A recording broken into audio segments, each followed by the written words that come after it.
ಇನ್ನು ಕ್ಯಾನ್ಸರ್ ಬರೋದಕ್ಕಿಂತ ಮುಂಚೆ ಎಚ್ಚೆತ್ಕೊಳ್ಬೇಕಲ್ವಾ?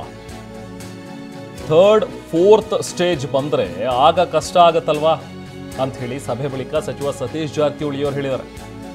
ನಮ್ಮ ಇಲಾಖೆ ಬಗ್ಗೆ ನಾನು ಸುರ್ಜೇವಾಲಾ ಅವರ ಹತ್ರ ಮಾತಾಡದೆ ಅದನ್ನು ಹೇಳಿದ್ದೀನಿ. ಶಾಸಕರು ಆರೋಪ ಮಾಡಿದ್ದಕ್ಕೆ ನಮ್ಮನ್ನ ಕರೆದಿದ್ರು. ನಮ್ಮ ತಪ್ಪುಗಳನ್ನ ಹೇಳಿದ್ರೆ ತಾನೇ ನಮಗೂ ಕೂಡ ಗೊತ್ತಾಗೋದು ಅಂತೇಳಿ ಸುರ್ಜೇವಾಲಾ ಅವ್ರ ಜೊತೆಗೆ ಸಭೆ ಬಳಿಕ ಸಚಿವ ಸತೀಶ್ ಜಾರಕಿಹೊಳಿ ಅವರು ರಿಯಾಕ್ಟ್ ಮಾಡಿದ್ದಾರೆ.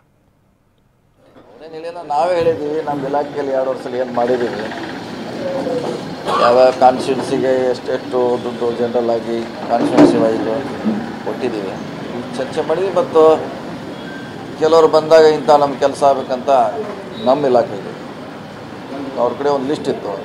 ಸುಮಾರು 12 ಜನ MLA ಅದನ್ನು ಕೊಟ್ಟಿದ್ದಾರೆ. ಆಲ್ಮೋಸ್ಟ್ ಒಂದು ಅಟೆಂಡ್ ಮಾಡಿದ್ದೀವಿ ನಾವು. ಸೊ ಅದನ್ನು ಮತ್ತೆ ಒಂದು 2-3 ಅಟೆಂಡ್ ಮಾಡಿಲ್ಲ. ಸೊ ಅದನ್ನು ಅವ್ರನ್ನ ಕರೆದು ಮೀಟಿಂಗ್ ಮಾಡಿ ಅಟೆಂಡ್ ಮಾಡ್ತೀವಿ ಅಂತ ಹೇಳಿದ್ವಿ. ಯಾವುದೋ ಇಲ್ಲ, ಓನ್ಲಿ ಡೆವಲಪ್ಮೆಂಟ್ 2 ವರ್ಷ ಸಾಧನೆ MLAಗಳ ಲಿಸ್ಟ್ ಅದು ಮಾತ್ರ ಕೊಟ್ಟಿದ್ದಾರೆ, ಅಟೆಂಡ್ ಮಾಡಲಿಕ್ಕೆ ಹೇಳಿದ್ದಾರೆ. ಆಲ್ಮೋಸ್ಟ್ ಅಟೆಂಡ್ ಮಾಡಿದ್ದೀನಿ. ಅವನು ಕೂಡ ಮತ್ತೆ ಸ್ಪೆಷಲ್ ಮೀಟಿಂಗ್ ಮಾಡ್ತು ಅಂತ ಹೇಳಿದ್ದೀನಿ ಅಷ್ಟೇ.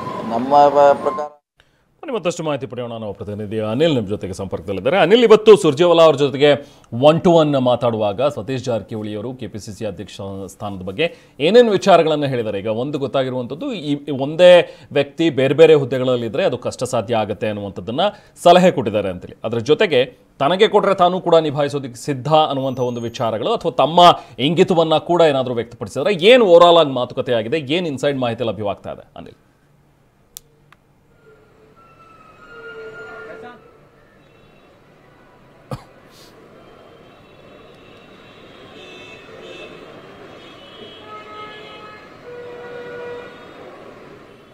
ಅನಿಲ್, ನನ್ನ ಧ್ವನಿ ಕೇಳ್ತಾ ಇದ್ರೆ, ಇವತ್ತು ನಡೆದಂತಹ 1-to-1 ಮಾತುಕತೆ ಸಂದರ್ಭದಲ್ಲಿ ಸತೀಶ್ ಜಾರಕಿಹೊಳಿಯವರು ಸುರ್ಜೇವಾಲಾ ಅವರ ಹತ್ರ ಏನೇನು ವಿಚಾರಗಳನ್ನು ಹೇಳಿದ್ದಾರೆ, ಜೊತೆಗೆ KPCC ಅಧ್ಯಕ್ಷ ಸ್ಥಾನದ ಬಗ್ಗೆ ತಮಗಿರುವಂತಹ ಒಲವಿನ ಬಗ್ಗೆನೂ ಕೂಡ ಇಂಗಿತವನ್ನು ಕೂಡ ಏನಾದರೂ ವ್ಯಕ್ತಪಡಿಸಿದಾರಾ? ಏನು ಇನ್ಸೈಡ್ ಮಾಹಿತಿ ಲಭ್ಯವಾಗ್ತಾ ಇದೆ ಅನಿಲ್? ಖಂಡಿತವಾಗ್ಲೂ ರೆಹಮಾನ್, ಸಚಿವರ ಜೊತೆಗೆ ಸುರ್ಜೇವಾಲಾರ ಸಭೆ 2ನೇ ದಿನವೂ ಕೂಡ ಮುಂದುವರುವಂಥದ್ದು. 2ನೇ ದಿನದ ಮೊದಲ ಸಚಿವರ ಸಭೆಯಲ್ಲಿ ಈಗ ಸತೀಶ್ ಜಾರಕಿಹೊಳಿ ಕೂಡ ಭಾಗಿಯಾಗಿದ್ರೆ, ಬಹಳ ಮುಖ್ಯವಾಗಿ ಈಗಾಗಲೇ ಈಗ DK ಶಿವಕುಮಾರ್ ವಿರುದ್ಧ ಈಗ ಬಹಳ ಮುಖ್ಯವಾಗಿ ಅಂತಂದ್ರೆ KPCC ಅಧ್ಯಕ್ಷ ಸ್ಥಾನದ ವಿಚಾರ ಸಂಬಂಧಪಟ್ಟನೆ ಸಾಕಷ್ಟು ಕೂಡ ಚರ್ಚೆ ಕೂಡ ಆಗಿರುವಂಥದ್ದು. ಅಂದ್ರೆ ಸತೀಶ್ ಜಾರಕಿಹೊಳಿ ಸುಮಾರು 40 ನಿಮಿಷಕ್ಕೂ ಹೆಚ್ಚು ಗಂಟೆಗಳ ಕಾಲ ಈಗ ಚರ್ಚೆಯನ್ನು ಕೂಡ ನಡೆಸುವಂಥದ್ದು. ಬಹಳ ಮುಖ್ಯವಾಗಿ ಈಗ KPCC ಅಧ್ಯಕ್ಷ ಸ್ಥಾನದ ಬದಲಾವಣೆ ಬಗ್ಗೆ ಚರ್ಚೆ ಕೂಡ ನಡೆಸಿರುವಂಥದ್ದು. ಈಗಾಗಲೇ ಈಗ 2 ನಾಯಕತ್ವವನ್ನು ವಹಿಸಿಕೊಂಡು ತುಂಬ ಕಷ್ಟ ಆಗುತ್ತೆ. ಯಾಕಂದ್ರೆ ಈಗ ಮುಂದೆ ಸ್ಥಳೀಯ ಚುನಾವಣೆ ಕೂಡ ಬರುತ್ತೆ. ಹೀಗಾಗಿ ಪಕ್ಷ ಸಂಘಟನೆ ಕೂಡ ಬೇಕಾಗುತ್ತೆ. ಇದ್ರೆ ಈ ನಿಟ್ಟಿನಲ್ಲಿ ಕೂಡ ಈಗ ಪಕ್ಷದ ಒಂದು ಅಧ್ಯಕ್ಷ ಸ್ಥಾನವನ್ನು ಬದಲಾವಣೆ ಮಾಡಬೇಕು ಅನ್ನೋ ಇಂಗಿತವನ್ನು ಕೂಡ ವ್ಯಕ್ತಪಡಿಸಿದ್ರು. ಈಗಾಗಲೇ KPCC ಅಧ್ಯಕ್ಷ ಸ್ಥಾನದ ಮೇಲೆ ಒಂದು ಕಂಡಿರುವಂತಹ ಸತೀಶ್ ಜಾರಕಿಹೊಳಿ ಈಗ ಸುರ್ಜೇವಾಲಾ ಜೊತೆ ಇದಕ್ಕೆ ಸಂಬಂಧಪಟ್ಟ ಸುದೀರ್ಘವಾದಂತಹ ಚರ್ಚೆಯನ್ನು ಕೂಡ ನಡೆಸಿರುವಂತದ್ದು. ಅಂದ್ರೆ ಈಗ ಪಕ್ಷಕ್ಕೆ ಸಂಬಂಧಪಟ್ಟಂತೆ ಜೊತೆಗೆ ಪಕ್ಷದ ಸಂಘಟನೆಗೆ ಸಂಬಂಧಪಟ್ಟಂತೆ ಸುದೀರ್ಘವಾದ ಚರ್ಚೆಯನ್ನು ಕೂಡ ನಡೆಸುವುದು. ಇಲಾಖೆಗೆ ಸಂಬಂಧಪಟ್ಟಂತ ಚರ್ಚೆಗಿಂತ ಹೆಚ್ಚಾಗಿ ಈಗ KPCC ಅಧ್ಯಕ್ಷ ಸ್ಥಾನಕ್ಕೆ ಸಂಬಂಧಪಟ್ಟ ಚರ್ಚೆ ಕೂಡ ಹೆಚ್ಚಾಗಿ ನಡೆಸಿರುವಂತದ್ದು. ಈಗಾಗಲೇ ನಮ್ಮ ಮುಂದಿನ ಗುರಿ ಏನಿರೋದು 2028 ನನ್ನ ಗುರಿ ಇರುವಂತದ ಹೇಳಿಕೆಯನ್ನು ಕೂಡ ಈಗ ಸತೀಶ್ ಜಾರಕಿಹೊಳಿ ಕೊಡ್ತಾ ಬರ್ತಾ ಇರುವಂತದ್ದು.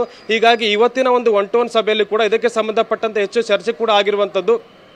ಅಂದ್ರೆ ಬಹಳಷ್ಟು ಕೂಡ ಗಂಭೀರವಾದಂತಹ ವಿಚಾರ ಕೂಡ ಚರ್ಚೆ ಮಾಡ್ತಾರೆ. ಹೀಗಾಗಿ KPCC ಅಧ್ಯಕ್ಷ ಸ್ಥಾನ ವಿಚಾರಕ್ಕೆ ಸಂಬಂಧಪಟ್ಟಂತೆ ಹೆಚ್ಚಿನ ಒಂದು ಇಂಗಿತವನ್ನು ಕೂಡ ವ್ಯಕ್ತಪಡಿಸಿರುವಂತದ್ದು. ಅಂದ್ರೆ ಮುಂದಿನ ಚುನಾವಣೆಗೆ ನನಗೇನಾದ್ರು ಒಂದು ಜವಾಬ್ದಾರಿಯನ್ನು ಕೊಟ್ಟರೆ ಮುಂದಿನ CM ಸ್ಥಾನ ಕೂಡ ಆಕಾಂಕ್ಷೆ ಆಗುತ್ತೆ ಅನ್ನೋ ಒಂದು ಮಾತನ್ನು ಕೂಡ ಪರೋಕ್ಷವಾಗಿ ಸುರ್ಜೇವಾಲಾ ಕೂಡ ಮುಂದೆ ಇಟ್ಟಿರುವಂತದ್ದು. ಸುರ್ಜೇವಾಲಾ ಕೂಡ ಅವರಿಗೆ ಒಂದು ಸಲಹೆ ಸೂಚನೆ ಕೂಡ ಕೊಟ್ಟಿದ್ದಾರೆ. ನಿಮ್ಮ ಮನವಿ ಏನಿದೆ ನಾನು ಸ್ವೀಕರಿಸ್ತೇನೆ, ಆದ್ರೆ ಏನೇ ಆದ್ರೂ ಕೂಡ ಹೈಕಮಾಂಡ್ ತೀರ್ಮಾನವೇ ಅಂತಿಗ. ಹೀಗಾಗಿ ಹೈಕಮಾಂಡ್ ಗಮನಕ್ಕೆ ಕೂಡ ಈಗಾಗಲೇ ತರ್ತೀವಿ ಒಂದು ಮಾತನ್ನು ಕೂಡ ಹೇಳಿದ್ರು. ಆದ್ರೆ ಈಗ ಸತೀಶ್ ಜಾರಕಿಹೊಳಿ ಕೂಡ ಈಗಾಗಲೇ ಸಾಕಷ್ಟು ಬಾರಿ ನಾನು ಹೈಕಮಾಂಡ್ ಗಮನ ಕೂಡ ತಂದಿದ್ದೇನೆ. ಪಕ್ಷದಲ್ಲಿರುವಂತಹ ಒಂದು ಸಮಸ್ಯೆಗಳ ಜೊತೆಗೆ ಪಕ್ಷದ ನಾಯಕತ್ವವನ್ನು ಕೂಡ ಬದಲಾವಣೆ ಮಾಡಬೇಕು ಅನ್ನೋ ಸಲಹೆಯನ್ನು ಕೂಡ ಕೊಟ್ಟಿದ್ದೇನೆ. ಇದನ್ನು ಪರಿಗಣಿಸನೆ ಮಾಡಬೇಕು ಅನ್ನೋ ಒಂದು ಸಲಹೆಯನ್ನು ಕೂಡ ಈಗ ಸುರ್ಜೇವಾಲಾ ಮುಂದೆ ಇಟ್ಟಿರುವಂತದ್ದು. Rehman, thank you Anil.